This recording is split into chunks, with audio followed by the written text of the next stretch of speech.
Whether they are chemically etched or laser etched, etched vinyl is an interesting addition to anyone's collection. So let me tell you all about them right now.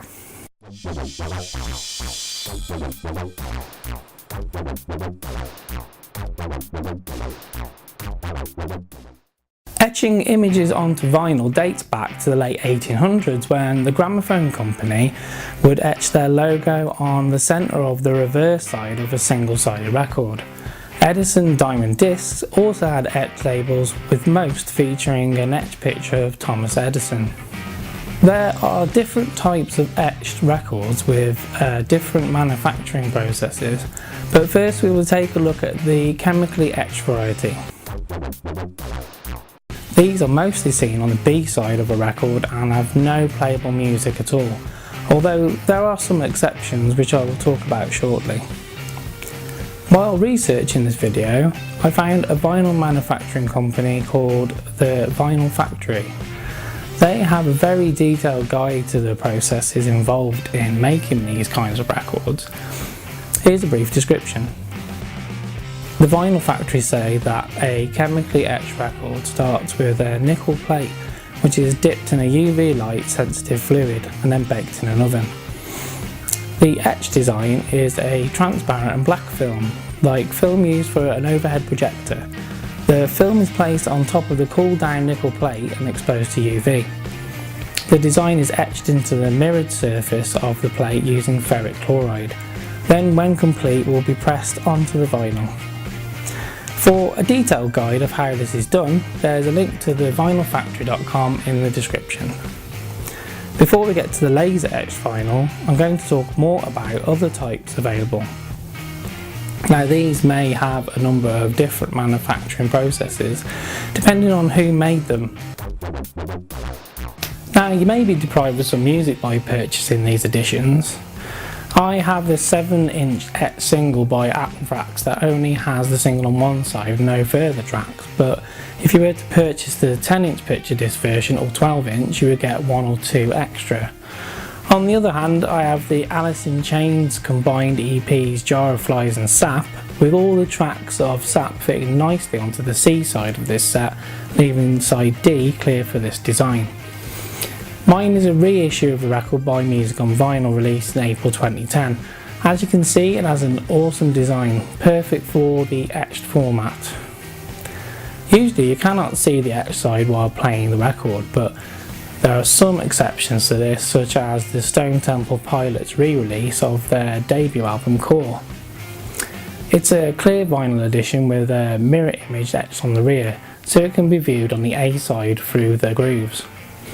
This was released as a double album by Music on Vinyl back in 2013 with only 2,500 produced.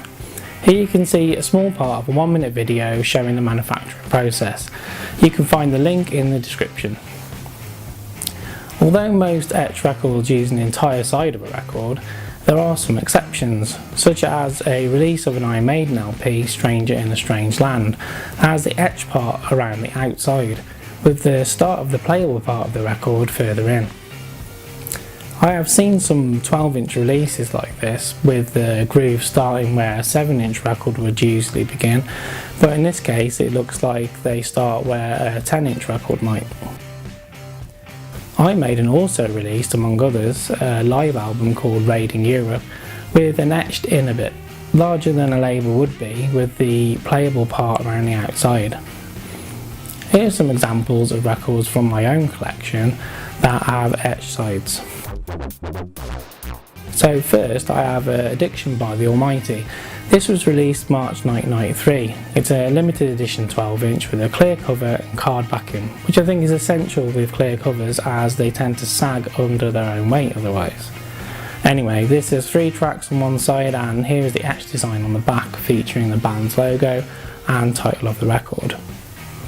Next up is Sucker Punch by the Wild Hearts. Released June 1994, this one is a 10-inch with 4 tracks listed as the B-side and plays at 33 RPM. The A-side features this etching. As mentioned earlier, I have a 7-inch record here by Anthrax featuring Chuck D from Public Enemy, actually covering Public Enemy's track Bring the Noise, which they are coincidentally name-checked in. Only the one track here unfortunately, but it's so good I really don't mind. Plus you get this interesting etched B-side featuring Anthrax logos with added baseball caps and Flavor Flav's timepieces. This one has a different look to the others I have seen, with only the design showing the reflective vinyl through, leaving a dull surface area in between. Next is Ice-T's band Body Count with Necessary Evil, released December 1994 on 10-inch playing at 33 RPM. For this one you get a picture disc on side A and the Body Count logo etched onto very glossy vinyl on the back. Last but not least, it's Sepultura with Slave New World. This was released in 1994 on 10-inch vinyl in a clear plastic sleeve, with no supporting card. Playing at 45 RPM this time, it has 4 tracks on the B-side. This one is another mixed format, as this is an orange coloured vinyl with slightly hard to make out etched Sepultura S on the A side. Now on to Lazer Etched Holographic records. These are different because they can have the entire etched area playable. According to ObsoleteMedia.org, the first vinyl record to have laser etching was True Colours by Split Enz. That was released in 1980.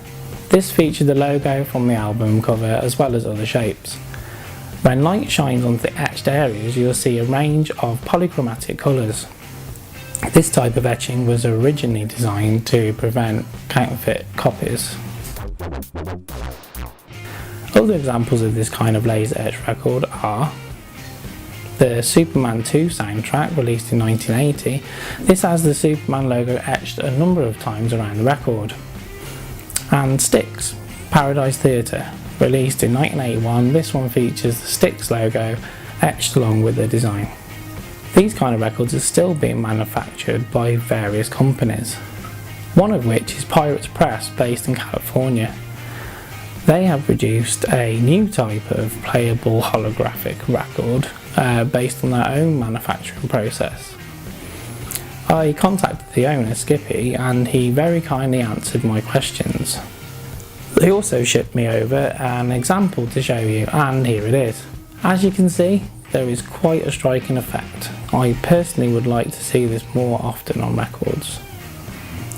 They aren't laser etched in quite the same way as before, but lasers are involved on a micro scale in the creation of the image onto the vinyl itself.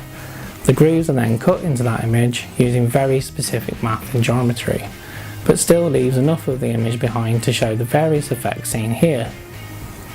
Pirates Press have worked with a design company in Prague that design and produce the vast majority of the holograms you see on money and on credit cards. There are many different holographic effects available using this process that have never been available before. Unfortunately, I can't go into any further detail about how these are made, as it's a proprietary technology to make sure it can still be used as an effective and reliable security feature on other products. Older types of holographic records were made in a similar way to how Pirates Press are manufacturing them, but with less cutting edge technology and a lot of trial and error instead of the calculated math that they are using today. Thanks to Skippy and Christian for your help. Another notable type of etching is the Star Wars The Force Awakens soundtrack, released June 2016. As you can see on this video from Gozer's Den, it has a hologram etched onto the record. It features a 3D Millennium Falcon on disc 1 and a TIE Fighter on disc 2. They are outside of the playable area, and you can see them if you shine a light directly onto it. There's a link to this video in the description. So to sum up, etched records are a nice addition to a collection. I guess you may need to be selective with which type you're purchasing. Does the edition omit tracks that you wanted? They may appear on different versions. Do you even care? Well, it's up to the individual. I like to have all tracks available, and my favourites are playable etched sides. So please comment below and let me know about your favourite etched records. Don't forget to like this video and subscribe so you know when I've uploaded a new video. That's all for now, see you next time.